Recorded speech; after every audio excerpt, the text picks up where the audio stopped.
to profess his faith in Jesus Christ and to join the one Holy Catholic and Apostolic Church. I got about 5 minutes, folks, so let me try to quickly go through what I would call some threats, some enemies to hope, okay? Because hope's not an easy virtue. There are enemies and threats to hope. There's a bunch of them. Let me try to tally off maybe 4 of them. One threat to hope is ourselves. I don't know about you, we're very aware of our sins, our failures, our imperfections. You certainly are. That's why I'm inspired. You're very acutely aware of the majesty and the dignity of the call that you have as Catholics and Christians. But we're also very much aware of our imperfection and failure. And that can damage our hope. That can damage our hope. I don't know if maybe some of you are. Maybe some of you know a recovering alcoholic or a recovering addict. And when they share with you, they will tell you that they're their own worst enemy, see? Because every time they get drunk, when they wake up the next morning, they've lost hope. And they are so down on themselves, they are so angry at themselves and disappointed in themselves that they usually get drunk again. And there's the chain, see? And sobriety and health and happiness and renewal only come when they break that and put their hope not in themselves, but in someone else, all right? So there's our first enemy, ourselves. Pope Francis, who we look forward to greeting tomorrow, in his Palm Sunday homily, preparing for now, World Youth Days in Rio de Janeiro, Pope Francis said to the 250,000 young people in St. Peter's Square, don't let anybody rob your hope, even yourselves, when your lives are filled with discouragement and disappointment, when you're aware of your own imperfections and sin, never, ever lose your hope. So there's enemy number 1, ourselves. Enemy number 2, other people. It's good to put trust in other people. We'd sure be cynical, sarcastic, unhappy people if we didn't. But we never put ultimate trust or hope in other people, do we? Because other people sooner or later are going to let us down. Our families let us down. Our friends let us down. You talk to married couples, as happily and faithfully married as they are, they'll admit that every once in a while that their spouse lets them down, okay? Even the church lets us down on occasion. The people in the church is the bride of Christ, doesn't let us down. That's divine, that's supernatural. But the members of the church sure do. And all you have to do is look at the newspapers and the media these days, because they'll sure let us know of the scandals and the corruption and the sins of people in the church. So other people can let us down, can be an enemy to hope. Of course, renewing in us that profession of faith that only in God is my soul at rest. Only in Jesus Christ can our hope be satisfied. A third threat to hope would be the world around us. Oh my God. You watch the news, you read the newspapers, tragedy, suffering, injustice, war, starvation, immorality, promiscuity, abortion, injustice, oppression, you name it. When you look out at the world, it is enough to get you down. And especially a world that mocks our hope and our faith. So the world around us can also be an enemy to our hope. And we recall the words of Jesus, I have overcome the world. I am with you all days, even to the end of the world. Not even the gates of hell shall be able to prevail against my church. So the world, even though it's an enemy to hope, cannot destroy our hope. And a final threat to hope, everybody, is time.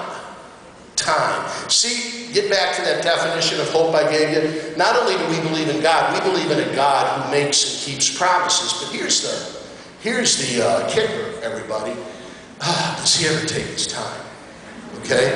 Does he ever take his time? And God takes his time, as the Bible tells us. He thinks in terms of 1,000 years. We're lucky if we can get to coffee break, you know.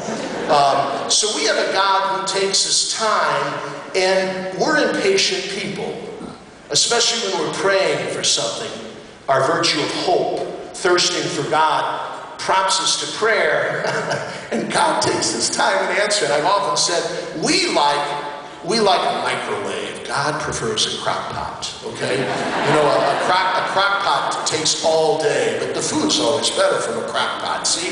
So God takes his time, and folks, sometimes God will only answer us in the next life.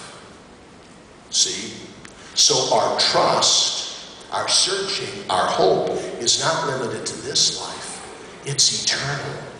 It's eternal. I was thinking Maggie was kind enough to mention that I had the high honor of participating in the conclave that elected the man whom we'll welcome tomorrow. And I was reminded of an insight from the Archbishop of Chicago, Cardinal Francis George, who's a hero of mine.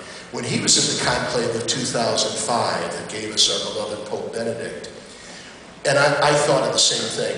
When we cardinals, when the new Holy Father goes to the balcony in St. Peter's Square, and there's 500,000 people there, and they're cheering enthusiastically, we cardinals are gathered. You're not watching us, we're peeking out from behind the drapes. But as I looked out there, and I said, I can see the obelisk where the first Pope, Peter, was crucified upside down. And then I could look out to the city of Rome, and I could see, the Capitoline, and the Palatine Hills, and the Colosseum, and the ruins of the Forum.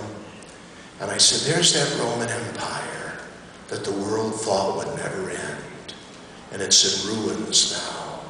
And here's the successor of this man, Peter, who was crucified by the Roman Emperor Nero upside down, just a chip shot away from where he's standing now, see? And I said, God's will triumphs. It takes time. It takes time. But God always triumphs, and we never, ever lose hope. One final story, and I'll let you go. And again, pardon me if you'd heard me use this one before. But it's a good example of this trust, this hope, this searching for God that is our theme this morning. And it's kind of a good example of this, how time sometimes can be an enemy to hope, and how very often God only fulfills our hope in eternity, in heaven. When I was the rector of the North American College in Rome, we had a young man who was a seminarian from the Diocese of Sioux Falls, and his sister, Mary Ann, was a very able and competent gynecologist, happily married with 2 children. And Mary Ann gave a year of service as an obstetrician to the poorest nation in the Western Hemisphere. It was in French-speaking Guyana. And her husband went, and her 2 children. And after they were there a couple months, her little boy, only 2, drank some tainted water and died. Now, poor Mary Ann is a physician. She had to watch her child die. They couldn't get help. See, what was worse is, as a physician, she knew that if she were at home, she could have walked up to the corner pharmacy and gotten the medicine. And she had to watch her little boy of 2 die. So devastating, of course, they leave. So devastating that the marriage failed. And not long after, Mary Ann's other child, who was 7, Nicole, was diagnosed with a brain tumor. Devastating. We, all the seminarians at the North American College, we rallied in prayer. We prayed for a miracle. We were even able to welcome Mary Ann and Nicole to the college. They stayed with us. We were even able to arrange for Mary Ann and Nicole to attend Pope John Paul II's private morning mass. And I still have a picture of